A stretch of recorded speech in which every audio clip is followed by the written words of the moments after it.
Good morning or evening, wherever you are in the world. I know my desk doesn't look very pretty, but I don't really have much time to make it pretty, and I think the message is more important. So, those of you for whom this message is going to be important won't care about what's going on the surface. All right, where do we start? Okay, just quickly on my way home, I was just driving home and my dress undid itself. I feel the need to share that because it was quite wonderful. It just, the left hand side just popped out. Somebody undid the button, some unseen hand undid the button. Not very gentlemanly, but I quite enjoyed it. I don't know why I feel the need to share that with you. Maybe somebody's going to encounter somebody with very smooth fingers. Anywho, moving right along. So we have a king and queen of cups. So I've got another story to tell you, okay? And I do have some cards afterwards as well. Okay, just very quickly. So I had yes, I'm putting my life on a billboard, but it's because it's a teachable moment. That's why I'm doing this. I had an encounter with a King of Cups yesterday. I'm going to call it a destined encounter, a fated encounter. It was something that had been building up for quite some time. Now, I asked the cards how this was going to go down. Okay, so this was the night before. I said, universe, can you tell me how this is going to go down? I asked for 3 cards, but it stopped me mid-shuffle and gave me these 2, like this, in this position.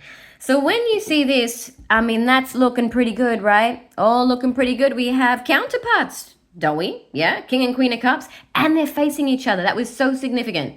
And I can't even elaborate on it, but even the water in this particular instance was significant to what was going on, okay? Or the drink, whatever it is, okay? So we have a King and Queen of Cups, but something said, there's that intuition. I always talk about the intuition, yeah? And it's not just me, so did Einstein. Yes, my intuition said we need to clarify this. There's a little more going on than just a king and a queen of cups, facing each other, offering each other something. So I asked for a bit more clarification, and then, I'm giggling away because as I'm shuffling, mid-shuffle, whoa, this guy flies out and lands on him. And I just heard the devil's gonna whisper in his ear. And you know what? That's exactly how it went down. Literally exactly how it went down. And the interesting thing was that the devil came later, right? That is significant because that's actually how it played out. So first thing in the morning, I hear from this King of Cups, very, very, very much in his, I'm going to say, angel energy. But, particularly when there's a crossroads or a really big moment, that devil energy it has to come in. That's the game we play, right? As I've said to you before, it's like a basketball match, right? If you think of light and dark, think of it as a basketball match, right? This is an image I was shown once, just when you're about to take that shot, to take the victory, that's when the other team, the players come charging at you to try and distract you, to try and block you, so that either you don't take your shot at all or you miss. They're just doing their job, right? That's all they're doing. They're just doing their job. So I don't want to talk about this as, the devil is in, this horned creature. And this can even be, they're not mutually exclusive. It can be surrounding energies. It can also just be within that person, okay? That person's own devil energy, because we do have both. So the point is we all have devil energy, right? But it's really, really important when you have these really important moments in your life, these crossroad moments, it's so important to not say yes to it, because that is your free will. That is your free will. Do I entertain devil energy? Yes, a lot. I actually had a pretty, I'm just going to say pretty out there weekend is all I'm going to say. But, it didn't hurt anybody. It's fine. No kids involved in this one. Woohoo! But I entertain devil energy many times. And actually, just in case I forget it, because, it is important. Last night I was shown as I was meditating, so in the aftermath of all of this, which didn't go down well. I'm just going to say that. It did not play out nicely at all. As I was, talking to my friends upstairs, I'm going to call them, they showed me in a black and white costume. And, well, I thought I looked ridiculous because I don't wear black and white, okay? It's just not my thing. And I said, why the hell you got me in black and white? It wasn't even a dress. I'm always in a dress. And they said, because you have balanced your black and white energies, so the light and dark. You've balanced them. You're in control of both of them. And that's really interesting too, because what do we see here? Black and the white, right? So you can still be a light worker, but you have to be perfectly aware of that black, and you have to be aware of the black within you, or the darkness, whatever you want to call it. I'm just being color centric at the moment, but yeah, it's we all have both within us, right? And that's okay. But there are certain moments in your life where you really, really, really got to say no to this guy. And I feel for him. I do. I feel for him because, I know because I've done card reads this morning and spent some time on it this morning. Now he's in the energy of regret. It's kind of like he's woken up after, it's like the hangover. He's just woken up like, what the beep went on yesterday. He's really, really rattled and frazzled. But, I have actually charged ahead and am feeling sensational. Okay? And that's what happens, I suppose, when you are in balance. Doesn't matter what happens. If you didn't do it, you didn't fuck up, someone else did, you will continue, especially as a Pisces. If you piss one fish off, there's still another fish that's just going to continue, to swim on his or her merry way. So we are all good, but I do feel for this person, because what happened was, this person showed me that he's actually a choker, okay? He had victory. I mean, it was literally, I was like putty in his hands. I'm not going to lie to you, right? And this is a person who you might say, in terms of what he does for a living, this is a person who you might describe as a pillar of society. But it's interesting because we're all brave in different ways, yeah? And love is one of those things that really calls you to be brave. It's so much pressure. I don't want to say it's the thing that causes the most pressure, because I feel like that's completely disrespectful to people who are just, struggling to survive. So, people who don't have their basic needs met, that's the greatest form of pressure. So if we're talking about Maslow's pyramid, it's a privilege to even be able to entertain these kind of things. If you're in a space where you get to think about your feelings and growth and purification and, healing trauma, if you're even in a position where you get to focus on that, you are lucky. You are so blessed. We are all extremely lucky that we can even talk about this shit, and we don't have to think about, putting food on the table. So that is the greatest kind of pressure, just surviving. But if that's already taken care of, then yes, if we're in the realm of emotions, love, and I'm talking deep love, really, really soul deep love, that is probably the greatest form of pressure you can face, okay? And we have a choker here. And it's really important. I'm sharing this with you because when this happens to you in life, that is something to be grateful for. Because you want to know this about people. You need to know. Somebody once said on a channel, and it really resonated for me, just ask God, show me the truth of the situation. Show me the truth of this person, no matter the cost. You need to know. So I saw it doesn't matter what a pillar of society this person may be in, their day to day, what they do for a living. But when it comes to love, when love comes calling, they say yes to the devil. And I would rather know that before, sooner rather than later. So thank you very much for that. Now, was there something else? I feel like there was something else, but you know what? If it was important, it would still be here. So it might come back later. Anywho, we have, it's annoying me though. I should have written it down. I feel like there was something I really wanted to say. All right, I have a new deck. I got it on my naughty weekend. Past Life Energy Oracle. I love to get decks when I'm adventuring. Yep. So it's a past life energy deck. We're going to move this guy right along. Some healing work required for you, lovey. Okay, so I'm just going to pick 3 cards. And look, it's a mixture of everything. So it is past life energy, but it can be something good that has followed you, or that follows you in every lifetime, or something that you're meant to address in this lifetime or redress. So let's see. Let's just get 3 cards, and I'm going to let your intuition do the talking. 1, 2, 3. I'm going to be quiet. 1, 2, 3, 4, 5, 6, 7, 8, and 9. Okay. Personal power. Whoa, that kind of sounds like what I was just talking about. I don't quite mind the look of him either. Okay, we got strength, determination. Yeah, charge forward. Charge forward.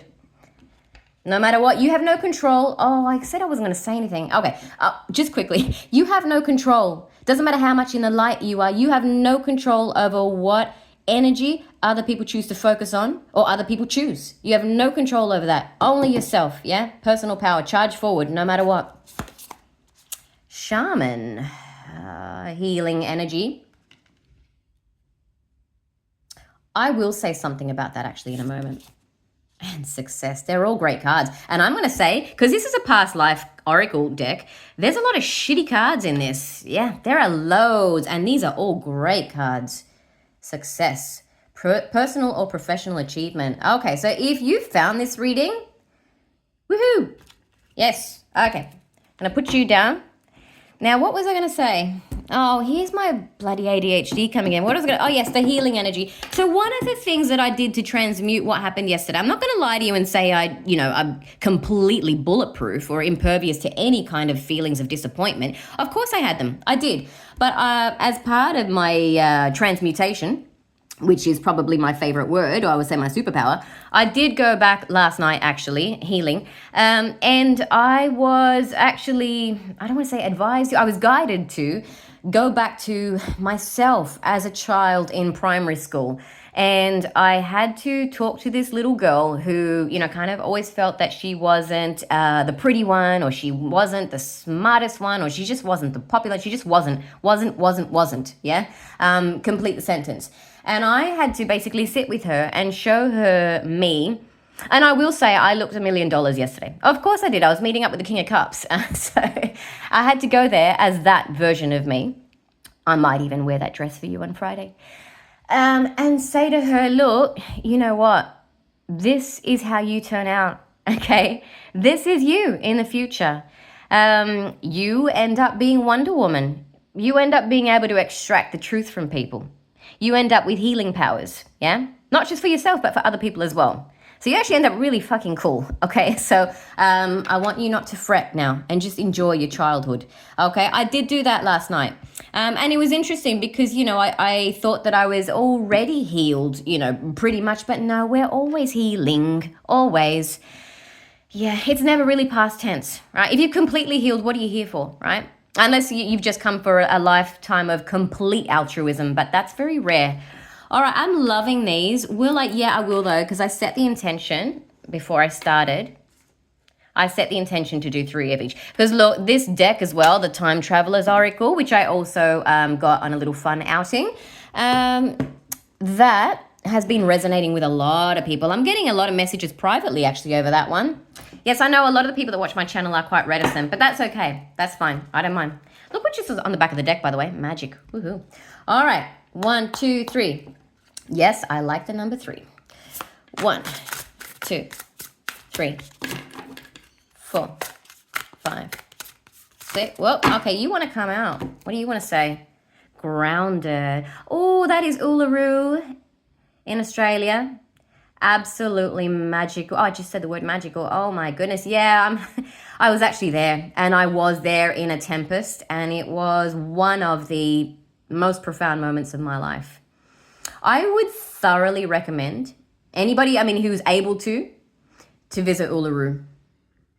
Yeah, I'm swallowing quite hard now. It's, I have no words. No words. Yeah, I was there in a thunderstorm. Okay. All right.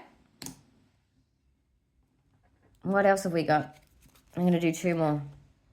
Let me just move them up a little bit. That may take a while. You may need to ruminate on that one, you and me both, on why that's come out. Things aren't always elucidated immediately as well, yeah? Okay, I'm going to do 2 more. 1, 2. Okay, another one. Vast vistas. Steppes of Mongolia. Okay. Is that what is that bird?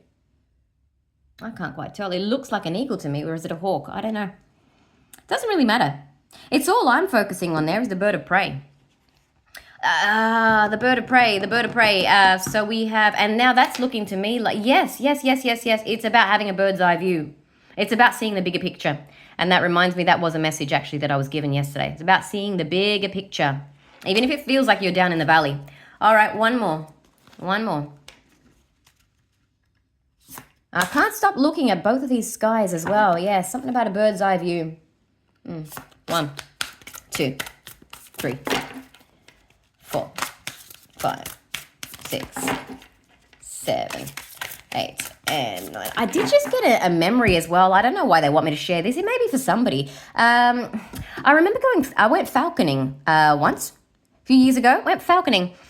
And I remember looking at this giant bird, and there were about 10 of us, and it was, it's huge, and it is a very impressive bird, but it's also, it's quite scary, if you've never been that close with a bird of prey before. And there were about 10 of us, and, you put a bit of food on your hand, and I remember thinking, I just want it to land on someone else first, just so I know it's all cool, okay? When walking along, I'm thinking, look, I got a 1 in 10 chance of it landing on me, so the odds are fine. I'm sure it won't be me. But sure enough, that falcon came straight to me. And I was initially terrified. And then it wasn't until it had been there for a while that I realized it wasn't going to do anything. And then I just felt absolutely blessed and privileged that it had chosen me first. That's for someone. All right. What did I just say? Yeah, I was scared. I was. Sometimes we are scared, but there's something about power and courage. Look, strength, determination, courage. Okay, what have we got here? Vikings in the New World.